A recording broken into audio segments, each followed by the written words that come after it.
La guerra de los Viracochas.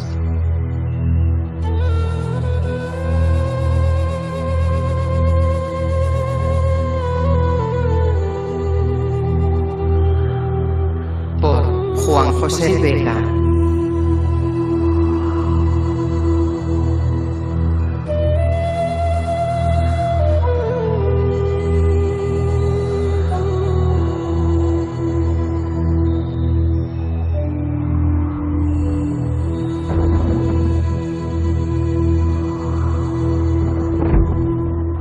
Ordinariamente se ha estimado que la conquista del Perú acabó con la ejecución de Atahualpa, y así se enseña todavía. Pero no existe afirmación más falsa.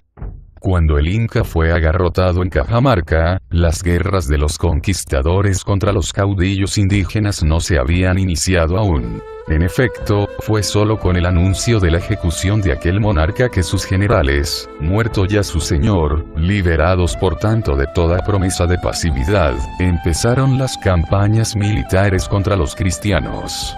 Se iniciaron entonces las cruentas guerras de la conquista del Perú, luchas en las cuales el español tuvo siempre a su lado a decenas de miles de indios aliados. Prolongado proceso heroico de 100 batallas hasta hoy ignoradas por nosotros. Gloriosa resistencia que nos enorgullece con varios triunfos incaicos sobre las armas hispánicas.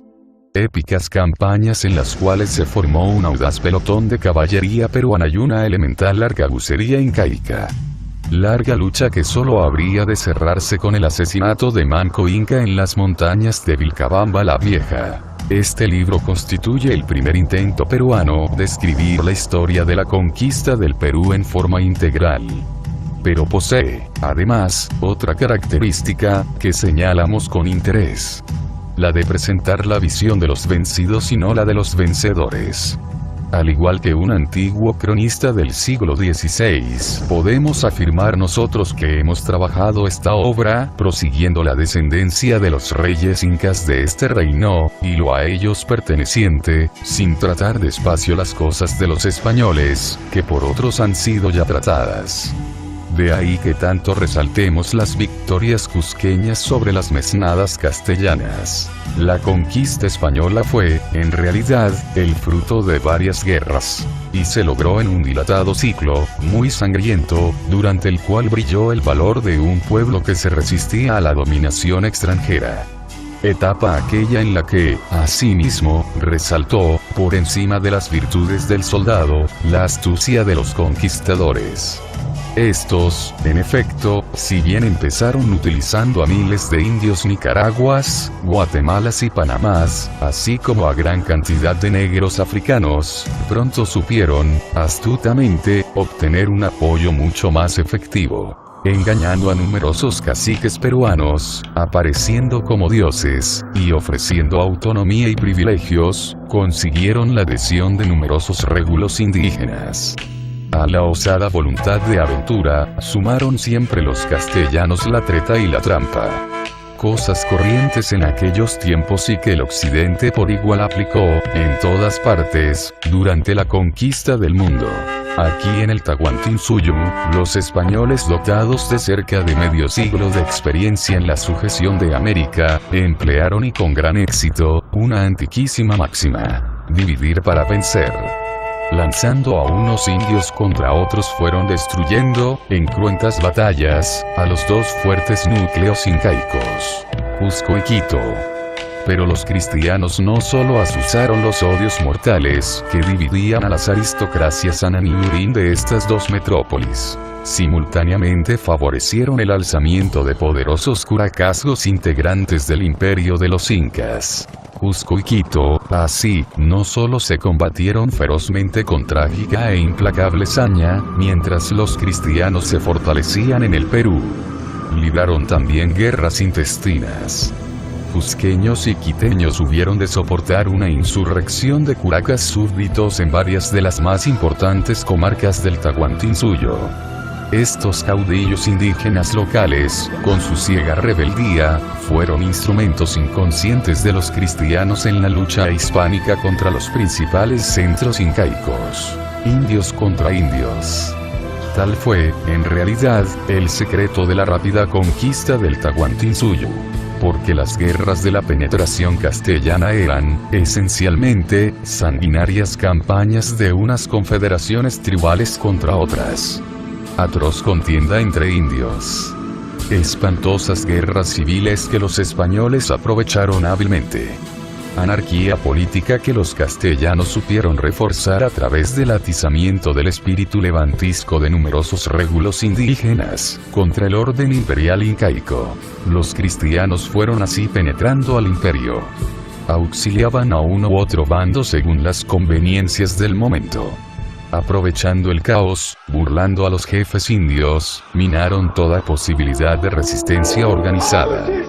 Frente al arrojo de los cusqueños que se lanzaban sin miedo contra el acero y el fuego, pudo más la astucia de los peninsulares, quienes eran protegidos por grandes masas de indios aliados. Las energías incaicas se gastaron en la lucha fratricida. Las de Occidente, en cambio, se aplicaron en objetivos muy concretos, perfectamente determinados. Fue en medio de estas condiciones que se hizo factible el que unos 5.000 españoles conquistasen el Perú en un decenio. Verdaderamente tan reducida cifra de conquistadores llamó siempre la atención porque se había descuidado el estudio de la crisis interna que sufría la sociedad incaica. Y tal vez porque, también, olvidábamos que tal clase de derrumbes se han producido numerosas veces en la historia universal. Al respecto, quizás el ejemplo más categórico lo proporcione el formidable imperio persa.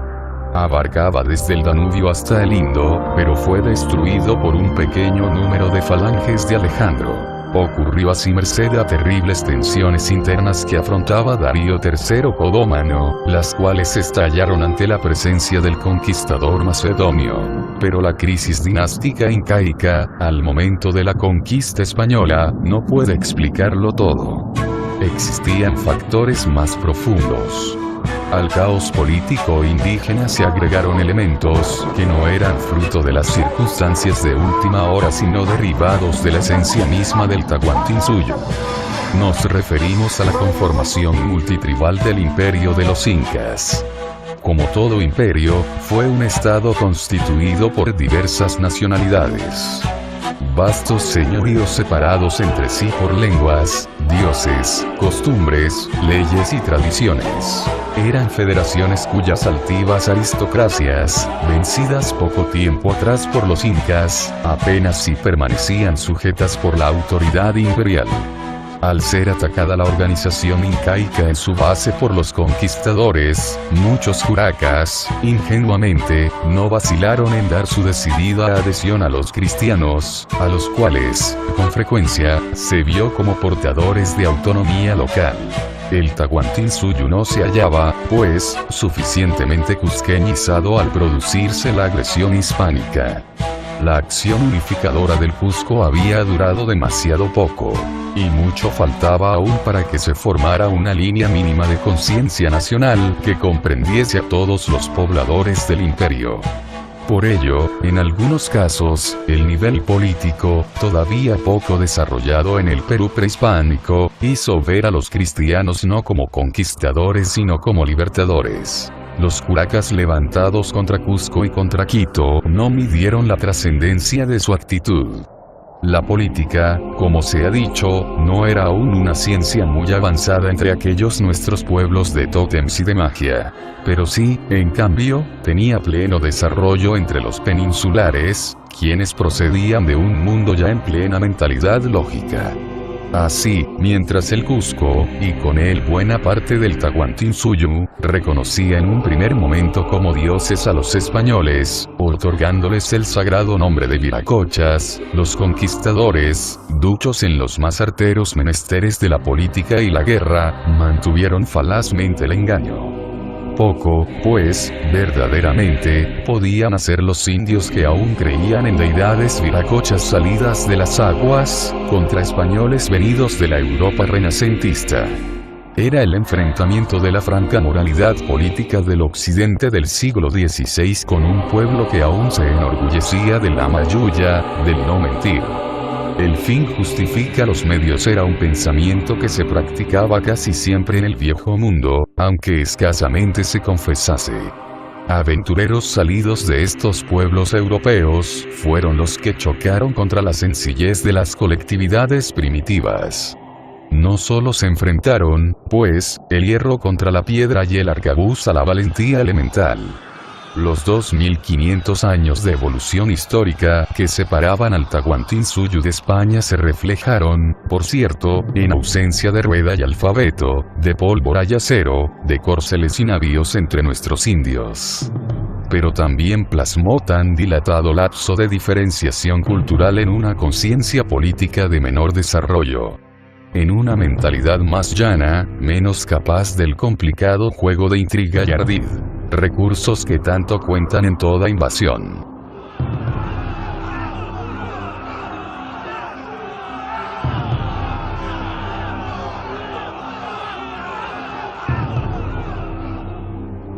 Por estos motivos, con mayor razón aún, rendimos honores a los guerreros indígenas, especialmente cusqueños, que cayeron heroicamente en defensa de su patria. A los que supieron morir en los 1000 combates que jalonan la historia de la conquista del Perú. Titanes de la talla de Cauide, negados hasta ahora en las historias oficiales. Héroes que hoy el pueblo peruano empieza a recuperar de un injusto olvido.